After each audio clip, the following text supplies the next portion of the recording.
એલા કાન તને એક વાત કહું, ઘર એક તોડવું છે. એલા કાન તને એક વાત કહું, ઘર એક તોડવું છે. જેના ઘરમાં છે માખણ બહુ, ઘર એક તોડવું છે. જેના ઘરમાં છે માખણ બહુ, ઘર એક તોડવું છે. એલા કાન તને એક વાત કહું, ઘર એક તોડવો છે. એલા કાન તને એક વાત કહું, ઘર એક તોડવું છે.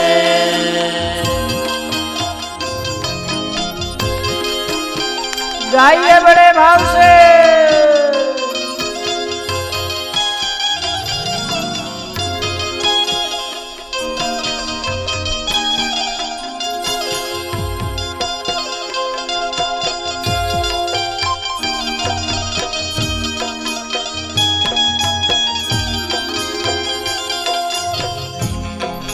आ बाजू भगवान नो मंडल बैठो तो ત્યાં બે સખા આવી भगवान ने किए के काना एक नवी नवी परणी ने गोपी आई अने ए घणी बधी नमी मिजाज वाली छे.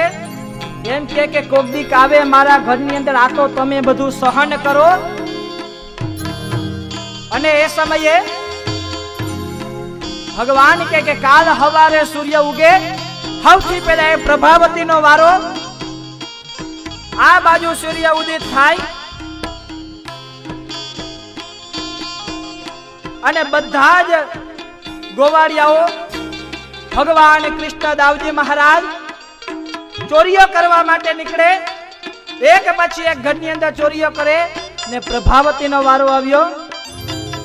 નવી નવી પરણીને આવી છે ગામમાં, નવી નવી પરણીને આવી છે ગામમાં. નવી નવી પરણીને આવી છે ગામમાં. નવી નવી પરણીને આવી છે ગામમાં. ભારે મિજાજ વાળી બોવરે છે માનમાં. રે મિજાજ વાળી બોરે છે માનમાં. એને કે છે સવ નખરાળી વહુ, ઘર એક તોડવું છે. એને કે છે સૌ નંદરાણી બહુ, ઘર એક તોડવું છે. એલા કાન તને એક વાત કહું, ઘર એક તોડવો છે. કાન તને એક વાત કહું, ઘર એક તોડવું છે. જય હો જય હો.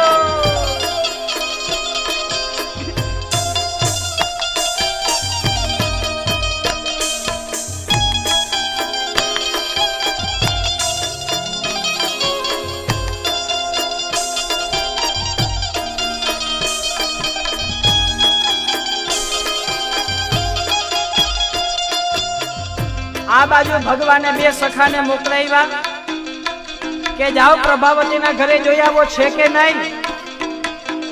બે સખા આવ્યા, બારી ઉઘાડી, પ્રભાવતી ક્યાંય ન દેખાડી. હાકર ચેક કરી દેવીની ખુલી જાય એમ છે, વાંધોતા નથી. દોડતા સખા ભગવાન પાસે આવ્યા અને ભગવાનને કહે, જમના જર ભરવાને જાશે હઠી રે. જમના જળ ભરવાને જાશે હાથી રે. જમના જર ભરવાને જાશે હઠી રે. જમના જળ ભરવાને જાશે હાથી રે. પાછળ તો બારણાની સાંકળ છે ઢીલી. પાછળ તો બારણાની સાંકળ છે ઢીલી. પાછળ તો બારણાની સાંકળ છે ઢીલી. પાછળ તો બારણાની સાંકળ છે ઢીલી. એલા કાંડ તને એક વાત કહો,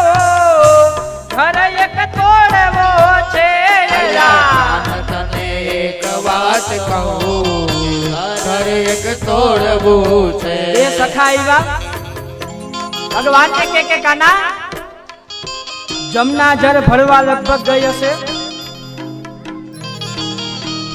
બારણાની હાકરે ઢેરી છે એટલે તરત જ અંદર વયા જાશો. ભગવાન આવ્યા, બે સખાને બારોબાર ઉભા રાખ્યા કે જો પ્રભાવતી આવે તો અમને કહેજો એટલે તરત જ અહીંથી છટકી જાય. બે સખા બારોબાર આખી ટોળકી અંદર ગઈ, એક પછી એક ઊભી, અને અંતે ભગવાન બટુકી લઈ અને બધા જ ગોવાળોને માખણ ખવડાવ્યો. વાંદરા, કૂતરા, બિલાડા બધાને માખણ આપ્યો, છતાં પણ થોડુંક વધ્યું.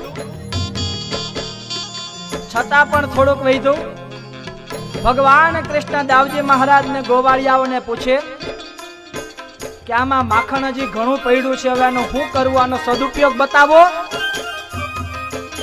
ત્યારે ગોવાળિયાઓ કહે, દાવજી મહારાજ કહે, પ્રભાવતીના ઘરની ગાર જોઈને એવું લાગે છે કે ઘણી બધી આરહુડી છે, કામ ઉકલતું નથી, તો હવે આ જે માખણ આપણે નીચે લીપી દઈએ એટલે ગારે થઈ જાય અને માખણનો સદુપયોગ થઈ જાય. આ બાજુ બધા જ ગોવાળીઓએ ગાર લીપી અને વૈદ્યુતે ઉંબરાની અંદર લીપણ કરી દીધું, અને આ બાજુ બધા જ ગોવાળિયાઓ ડેલી બંધ કરી હાકર લટકાડી અને બધા જ ગોવાળિયાઓ નીકળી ગયા. આ બાજુ પ્રભાવતી આવી, માથાની ઉપર બેડા હતા, નીચે તો ન જવાય. જેવો પગ મૂક્યો અને માખણની અંદર પગ મૂકતા હું થાય ને એનો અનુભવ થાય, એની કલ્પના ન થાય, એનો અનુભવ કરવો પડે. પગ મૂકતાની સાથે સીધી ગઈ સામે દિવાલે અને બધા જ પાણીના બેડા ફૂટી ગયા. અને પ્રભાવતી વિચાર કરે કે જો કદાચ ગોપીઓની સામે મોટાઈને કહી દી હોત તો સારું હતું, કારણ કે લાલાએ તો ભારી કરી. અને આ બાજુ પ્રભાવતી માંડ કરીને માખણ બધું સાફ કર્યું અને એવો નિશ્ચય કરી લીધો એક વાર તો કાળિયાને માર ખવડાવવા જ છે.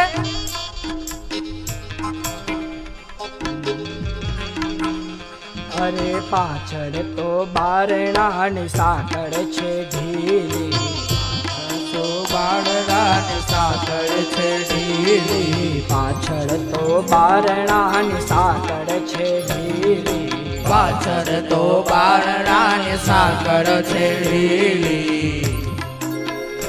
એને ખોલીને ઘૂસી જાશું સૌ, ઘર એક તોડવો છે. એને ખોલીને ઘૂસી જાશું સૌ, ઘર એક તોડવું છે. છે. કાન તને એક વાત કહું, ઘર એક તોડવો છે. કાન તને એક વાત કહું, ઘર એક તોડવું છે. હરી બોલ.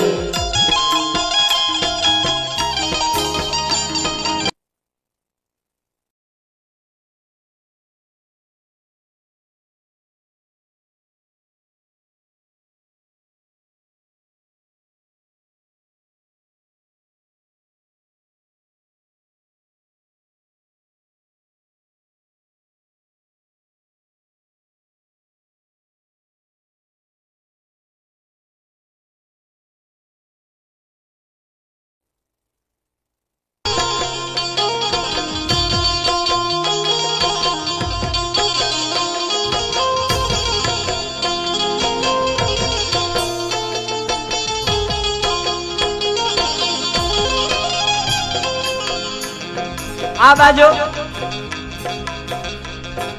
રાત્રિના સમયે બધા જ ગોવાળાઓ સૂઈ ગયા અને સવાર પડતાની સાથે સૂર્ય ઉદિત થાય.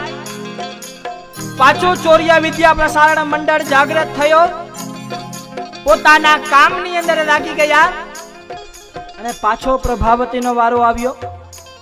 પાછા બે સખાને મોકલાવ્યા કે જાવ જોઈ આવો. આજુ વખતે પ્રભાવતી પાણી ભરવા ન ગઈ, બેડાઓ લઈ અને ઘરના ખૂણામાં હંતાઈ ગઈ. આ બાજુ બે સખા આવ્યા, એને તો ક્યાંય પ્રભાવતી ન દેખાડી, હાકર ચેક કરી, ખુલી જાય એમ હતી. આ બાજુ દોડતા સખા ભગવાન પાસે આવ્યા અને ભગવાનને કહે કે કાના, પ્રભાવતી નથી, પાણી ભરવા ગઈ છે. ને ત્યારે ભગવાન કહે, ખૂણે ખૂણે થી માખણ શોધીશું, ખૂણે ખૂણે થી માખણ શોધીશું, ખૂણે ખૂણે થી અમે શોધીશું, ખૂણે ખૂણે થી અમે શોધીશું. એલા કાન તને એક વાત કહો, ઘર એક તોડવો છે. એલા તને એક વાત કહું, ઘર એક તોડવું છે. એલા કાન તને એક વાત કહો, ઘર એક તોડવો છે. એલા તને એક વાત કહું, ઘર એક તોડવું છે. આની અંદર જે પાપ લાગે ને એ છે ને હું ઘરે લઈ જઈશ ને પુણ્ય મળે ને તમે લઈ જાજો. એટલા માટે બે હાથ ઊંચા કરીને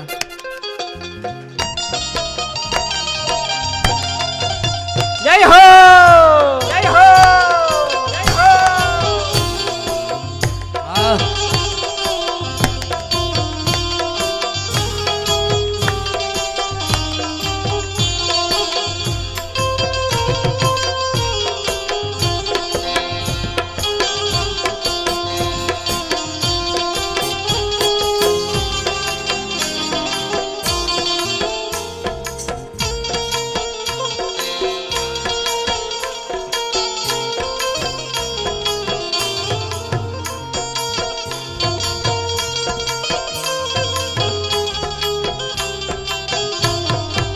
જય હો.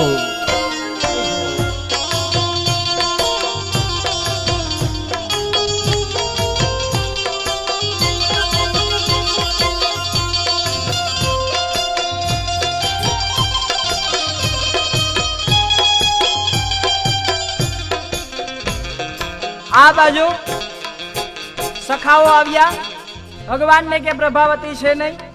ભગવાન આવ્યા, હાકડ ખોલી અને બધા જ અંદર વયા ગયા. બે સખા ઉભા રહ્યા, કારણ કે પ્રભાવતી આવી તો ખબર પડવી જોઈએ ને. આ બાજુ સખાઓ આવી, એક ઉપર એક ચડી અને ભગવાન જ્યાં મટુકી લેવા જાય ત્યાં તો પ્રભાવતીનો અવાજ પડે કે ઉભા રહેજો બધા. અને પ્રભાવતીનો અવાજ પડે અને કોઈ ઊભું રહે ખરા? બધાએ દોડ મૂકી અને ભગવાન શીકું પકડી અને લટકી ગયા. આવી રીતે ઘડિયાળનું લોલક જેવી રીતે થતું ને એવી રીતે ભગવાન લટકી ગયા. અને આ બાજુ પ્રભાવતી કે કાળિયા, યશોદામાં બહુ કહેતી હતી કે રંગે હાથે પકડો ત્યારે લઈ આવજો. આજો પકડાઈ ગયો. ભગવાન કે ગોપી હતા ભારી કરી. હવે આ બાજુ ભગવાન વિચાર કરે કે બધાની સાથે આવ્યો પણ હવે કોઈ મારી પાસે નથી. પ્રભાવતી કે હમણાં તારી માને બોલાવી આવું. કાનો કહે કે તું બોલાવ, એના કરતા મને ત્યાં લઈ જા ને. ગોપી કે ના ના તું ભાગી જા. અરે તું મારો હાથ પકડી લેજે. પ્રભાવતી અને ભગવાનને નીચે ઉતાર્યા. ભગવાનનું કચડાવીને બાવડું પકડ્યું અને લાજ કાઢી. કારણ કે પાદરમાં જાવ તો ત્યાં વડીલો બેઠા હોય. લાજ કાઢી અને ભગવાનને લઈ જાય ને ભેગી ભેગી બોલતી જાય કે હાલ તને આજ યશોદામાં પાસે માર ખવડાવો. બહુ યશોદામાં કહેતી હતી કે રંગી હાથે પકડજો. અને આ બાજુ પ્રભાવતી જોર જોરથી બોલી અને જ્યાં આવે ભગવાન કે પ્રભાવતી હાથ મૂકી દે ને બહુ દુખે છે. અરે નાના તો ભાગી જા. અરે તરત જ બીજો હાથ આપું તને. પ્રભાવતી જ્યાં હાથ મૂક્યો તરત જ પ્રભાવતીના દેરનો ભગવાનને હાથ પકડાવી દીધો. આ બાજુ દેરનો હાથ પકડાવ્યો અને પ્રભાવતી તો રાડો નાખતી નાખતી જાય. અને વિચાર કરો છો હાથમાં પોતાનો દેરનો હાથ અને આપણે લઈ જતા હોય તો કોઈ બીજા પાસે માર ખવડાવવા કેવું લાગે? ખાલી કલ્પના કરો જોઈએ. આ બાજુ પ્રભાવતી નંદ બાબાના આંગણાની અંદર આવી અને યશોદાને કહે છે કે યશોદા, તારા લાલાને લઈ આવી છું રંગી હાથે પકડીને. તું કહેતી હતી ને અને તે જ સમયે ઘટના એવી બની, ઘટના એવી થઈ કે ભગવાન જ્યારે છૂટ્યા ત્યારે તરત જ પાછળના રસ્તેથી આવી અને માં પાસે આવી ગયા. યશોદા માના ખોરામાં બેઠા, માને વાલપ કરે, માને કે માં, આગળી કોક ગોપી આવી અને તને કહે કે તારો લાલો ચોર છે, મારા ઘરે માખણ ચોરી ગયો તો માન ખરા? અરે નાના ના લાલા, તું તો મારા ખોરામાં બેઠો છો, જોજે માં હમણાં આવશે. અરે લાલા, હું માનું જ નહીં ને, તું તો મારા ખોરામાં છો. અને તે સમયે પ્રભાવતી રાડું નાખતી નાખતી આવી, યશોદા બહાર આવજો, તારા લાલાને પકડીને લઈ આવી છું. યશોદામાં આવ્યા, પ્રભાવતીને કે ગોપી થોડીક ટાઢી થા, અને નંદરાય ઘરે છે નહીં તો લાજ જે કાઢી ઉઘાડી નાખ. અને જેવી લાજ કાઢી એટલે ભગવાન યશોદા માના પાસે ઉભા અને હાથમાં જોયું તા પોતાનો દેહ. અને આ બાજુ યશોદામાએ પ્રભાવતીને ઠપકો આપ્યો કે હવે કોઈ દી એરિયું મારા કાનાના વાંક ન કાઢતા, કારણ આમ નામ જો ચોર ચોર કેસો અને જ્યારે મોટો થાય એને કોઈ દીકરીએ નહીં દે. આ બાજુ પ્રભાવતીને શરમ થઈ, શરમની સાથે પ્રભાવતી નીકળી ગઈ. આ બાજુ પ્રભાવતી નીકળતાની સાથે ભગવાન કે માં હવે રમવા જાવ. અરે જાને લાલા. અને તરત જ ભગવાન પ્રભાવતીને સામે આવ્યો ને અંગૂઠો બતાવ્યો, લે પભલી માર ખવડાવી દીધા. અને આ સમયે ભગવાન ને બે ત્રણ વાર કાળિયો કાળિયો કીધો ને કે કાળિયા તું છટકી ગયો ને મારા હાથમાં, ત્યારે ભગવાનનો મિજાજ બગડ્યો. અને હવે કેતી નહીં, આજુ વખતે તો તારા દેહનો હાથ પકડાવ્યો ને હવે બોલ તો હું તારા ધણીનો હાથ પકડાવી દઈ. આ બાજુ ભગવાને પ્રભાવતીનું અભિમાન દૂર કર્યું.